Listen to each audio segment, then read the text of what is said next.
União, organização, tecnologia, vanguarda, evolução. Núcleo de Telesaúde do Hospital Universitário. Universidade Federal do Maranhão.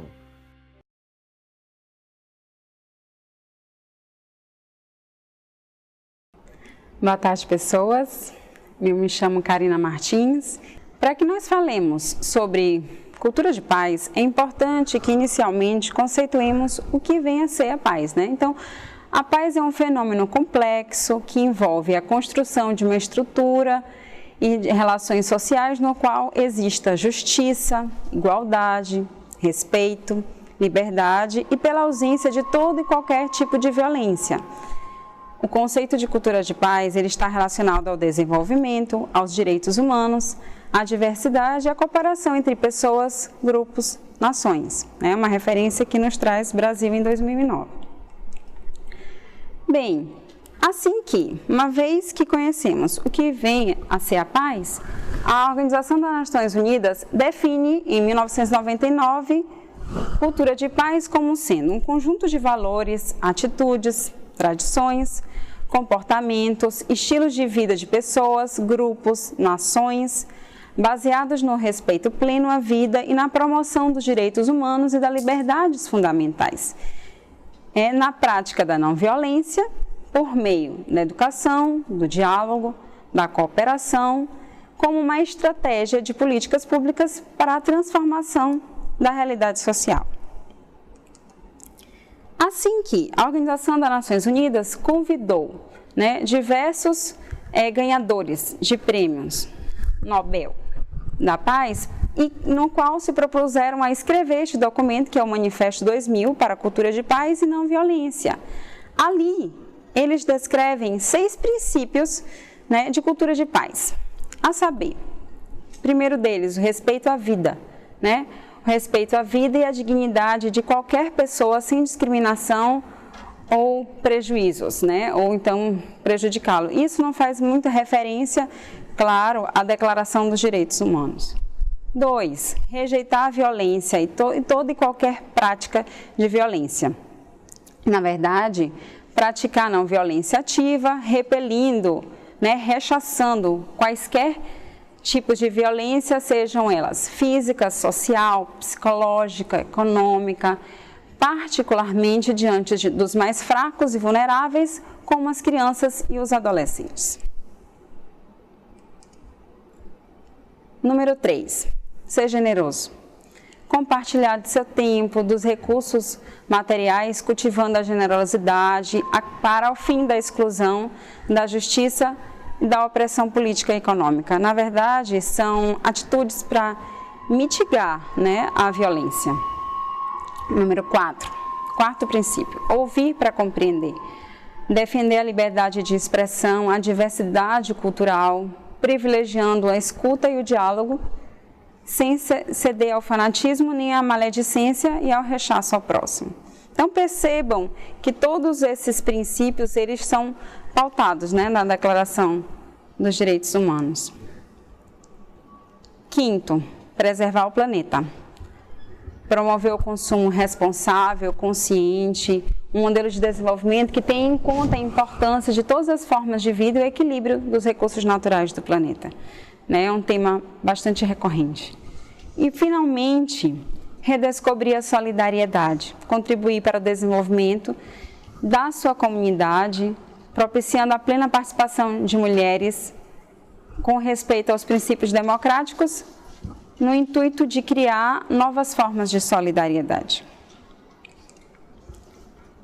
Toda essa apresentação ela é voltada para as vulnerabilidades relativas a uma faixa etária específica, que aqui são de crianças e adolescentes, E compreendam, por favor, crianças e adolescentes conforme preconizado no Estatuto da Criança e do Adolescente, que são indivíduos entre 12 e 18 anos incompletos. Então, aqui eu trago, de forma bastante breve, quais seriam esses fatores de riscos relativos à violência. Importante destacar que quando nós pensamos na palavra risco, nos suscitam diversos conceitos, desde o risco como considerado azar, como considerado a comportamentos arriscados, mas esse risco que aqui nós detemos na discussão diz respeito aos riscos ligados aos fatores epidemiológicos, né? Os riscos que nos falam das probabilidades de que aquele fenômeno possa vir a acontecer, que é o que nos traz, que é a nossa compreensão enquanto saúde. Dessa forma, crianças pequenas, sobretudo os meninos, eles são mais suscetíveis a agressões fatais e não fatais por parte de pais, mães e seus cuidadores, assim como as meninas, né? E justamente é importante esse olhar para a questão dos dados epidemiológicos, né? As meninas são mais suscetíveis ao infanticídio, ao abuso sexual, negligência tanto educacional como nutricional, bem como também a exploração sexual, né? Que é a exploração sexual para fins econômicos. Outros riscos associados a essa faixa etária é que famílias mais instáveis e numerosas têm maior vulnerabilidade às práticas de violência. Pais e mães com histórico de abuso de substâncias psicoativas ou transtornos mentais e violências também entre parceiros íntimos também são outros fatores de riscos associados à violência contra crianças e adolescentes, né? E também situações socioeconômicas como desemprego, né? Violência comunitária, e também são fatores que levam a riscos de violência contra a criança e adolescente. Pais, mães com histórico de abuso na infância também têm maior propensão ao maltratar seus filhos também, quando dá relação com eles, e também considerar situações de violência na comunidade, bem como os desastres naturais. Situações de desastres, né? Colocam as crianças e adolescentes em situações de grande vulnerabilidade. Até porque, quando há, por exemplo, uma situação de alagamento, aonde é que são acolhidas as pessoas em situação de desabrigamento? Em escolas. Então, as crianças já lhes priva o direito à educação, né? E ali naquele local que não é adequado, e ali estão as famílias, então, são locais também propensos à violência. Desta maneira, com tudo isso que já foi suscitado até agora, é possível se pensar em maneiras de prevenir a violência. Apesar da violência ser de ter sempre estado presente na história da humanidade, ela não é parte inevitável da nossa condição de humanos. Assim como nós aprendemos a conviver com a violência desde muito cedo, da mesma forma é possível pensar o contrário. Então, nós também podemos desaprender essas práticas não tão saudáveis. E existem alguns fatores que podem contribuir, né, para que respostas violentas possam ser mudadas. Então, é nessa lógica que, a partir do momento, nós procederemos com esta apresentação, em pensar esses mecanismos de prevenção e também de proteção à violência como promoção de saúde, né, que é o que nos interessa na condição de profissionais de saúde. Assim que é possível, sim, prevenir a violência, sobretudo na saúde, quando você promove e fortalece fatores individuais, familiares, comunitários de proteção e de enfrentamento dessas violências. Quando você identifica nas crianças, né, nas atividades com as crianças, na relação entre as famílias, no próprio ambiente comunitário, que mecanismos são esses, que potenciais são aqueles, né? Quais são as luzes daquela comunidade para o enfrentamento da violência. E crianças muito pequenas, né? Quando a gente oportuniza esse diálogo, elas certamente nos podem contar de que atitudes são essas, né? De atitudes pequenas e mínimas de proteção, mas que, claro, que são de prevenção e de enfrentamento das violências. Campanhas midiáticas também são exemplos de posturas de enfrentamento à violência, né? Assim como a organização dentro daquele espaço, daquele território, dos sistemas assistenciais e das redes de apoio, tanto social quanto comunitário. Então, campanhas de prevenção à violência, contra a mulher, contra a criança, mesmo os banners que a gente distribui via WhatsApp, né, de não se calar, de denunciar quando dá dúvida apenas, né, denunciar para o Disque 100 anonimamente, tudo isso suscita que as pessoas se mobilizem no sentido de vamos fazer alguma coisa para mitigar, para minimizar os danos que a violência pode causar. Prevenção às violências. Quando se pensa em prevenção às violências, é importante considerar e não responsabilizar a criança pela vitimização. E essa vitimização ela é muito clara quando a gente considera a vítima provocadora. E o que vem ser aquela vítima provocadora? É quando você tem alguns comportamentos e algumas falas no sentido de que aquela adolescente usando uma mini saia, usando uma barriguinha de fora, né? Ela não está provocando e, digamos que, pedindo para ser violentada. Então, assim, posturas como essa, de quando você considera que a vítima é uma provocadora e, portanto, você responsabiliza aquela criança, aquele adolescente pela violência, devem ser evitadas, porque é sabido que a culpa ela é do agressor, né? A culpa nunca pode ser da vítima. Então, investir e insistir na divulgação no âmbito educativo e preventivo do tema da violência, ele é sempre relevante e oportuno. Então, assim, que o tema da violência ele não seja apenas suscitado no 18 de maio, que é o dia no qual nós não comemoramos nada.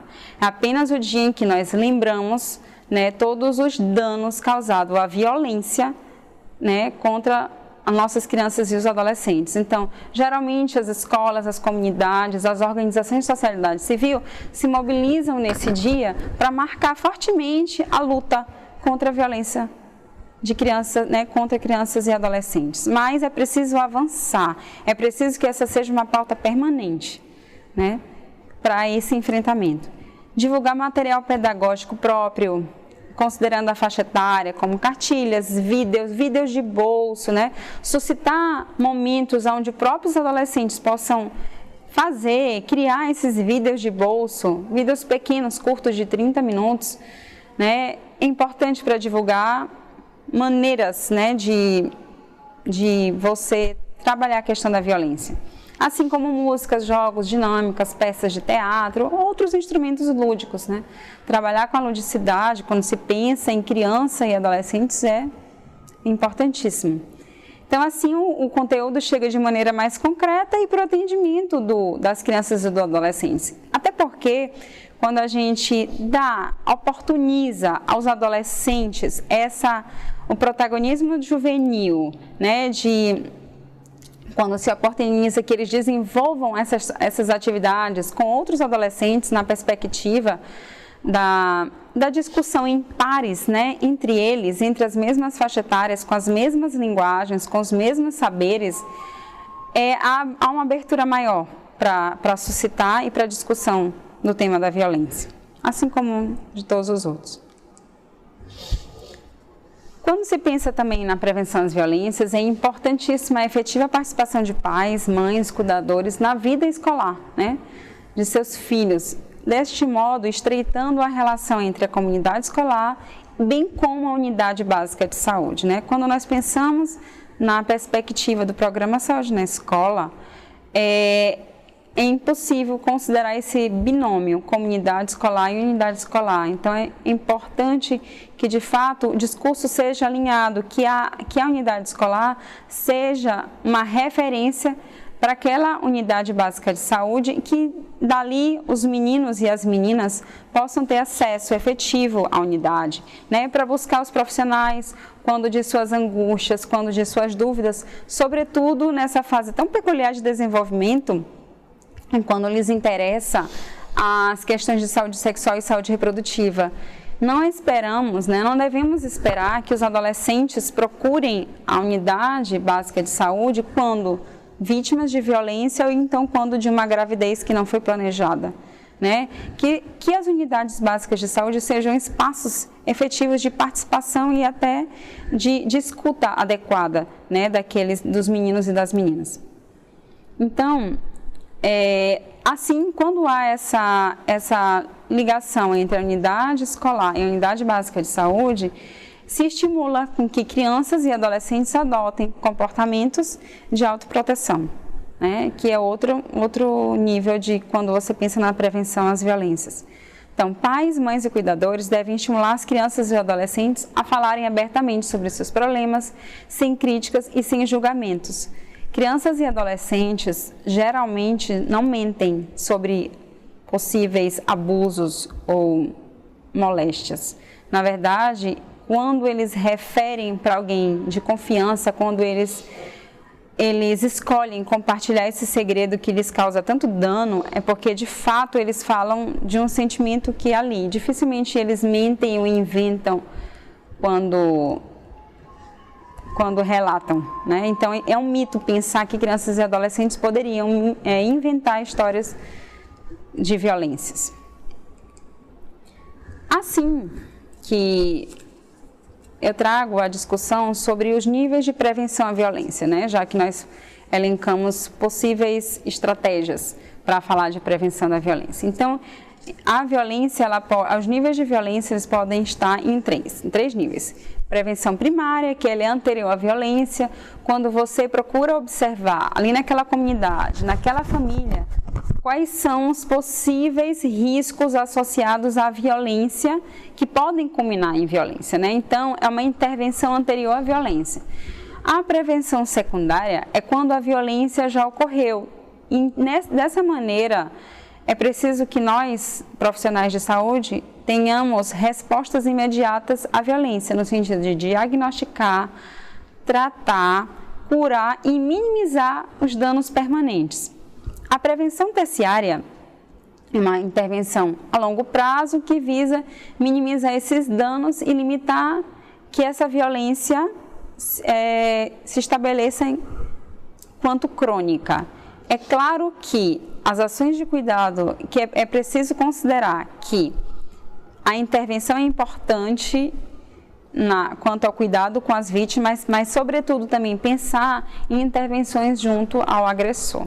É importante um olhar da saúde diferente do olhar repressor da polícia. É preciso que nós, profissionais de saúde, observemos esse agressor como alguém que também precisa de uma intervenção adequada para que ele volte a se ressocializar, se relacionar com outras crianças e outros adolescentes no futuro.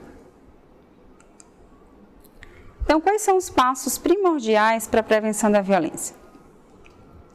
Promover ações de sensibilização e de mobilização em defesa dessa causa tão importante, né? E eu citei aqui as ações realizadas no 18 de maio, mas também outras ações com crianças, ações no âmbito da escola, mas também que extravasem os muros da escola, que se vá para a comunidade, que se discuta com um grupo de mães da comunidade, que se discuta com os conselheiros tutelares, né? Com toda aquela rede, com as outras organizações que também trabalham com crianças e adolescentes, e que se ocupe mesmo o espaço da comunidade para mobilizações nesse sentido. Conversar e abrir um diálogo franco mesmo com crianças e adolescentes, orientando sobre os riscos da violência e o cotidiano, no seu cotidiano e as formas de prevenção. E eu gostaria de abrir aqui de um momento para eu exemplificar como é que isso pode ser feito, né? Certa vez, numa roda de diálogo com crianças entre 7 e 9 anos aproximadamente, e numa simples pergunta de como se dava o caminho delas, de suas casas para a escola, e se elas identificavam alguma ocorrência de violência ou coisa parecida naquele espaço, né? E eles me relatavam que passavam por determinado lava-jato e que justamente na hora que as crianças passavam, um homem que ali vivia se despia e tomava banho no momento que as crianças passavam, né? E aí, então, isso é violência, né? Expor as crianças a determinado comportamento é violência. Então, qual era, minimamente, além de, claro, pedir para que eles contassem aos seus pais e procurassem, contassem a escola, desviassem o caminho. Outra forma foi dizer, meninos, combinem, andem sempre juntos, né? Façam esse, já que não é possível que um adulto os acompanhe nesse trajeto, que vá buscá-los na escola, que combine com outros pais para fazerem uma corrente de que hoje um pai leva, ou naquele outro dia as mães levam. Então, assim, são ações pequenas e que podem fazer a diferença para a prevenção da violência. Adotar posturas proativas frente a qualquer situação de violência. E quando a gente pensa em posturas proativas, a gente pensa, sobretudo, no nosso papel enquanto defensores, né, enquanto cidadãos, de defender os direitos de criança e adolescente, porque nós não precisamos ter a certeza da violência. Quem vai ter essa certeza? A polícia, e ela quem vai correr com o agressor. O que nos cabe? Denunciar. E essa denúncia ela pode ser anônima, não precisa que você se identifique, né? Gera uma denúncia para o Disque Denúncia, que é o Disque 100, uma ligação gratuita, originada de celular, de orelhão, de qualquer telefone. E a partir de uma simples ligação, você apenas faz o relato da cena, do que aconteceu, e aí as providências serão cabíveis, serão adotadas. Então, suscitar e debater também o assunto nas escolas, comunidade, família, nos serviços de saúde e outros setores da sociedade também, né? Inclusive nas igrejas, que também são importantes aliados no que diz respeito à prevenção da violência. E aqui eu trago, como somos profissionais de saúde, eu pensei que era importante que trouxesse alguns possíveis sinais de reveladores de violência, considerando essa interface importante entre a unidade de saúde e a escola, né? Essa relação próxima entre os profissionais.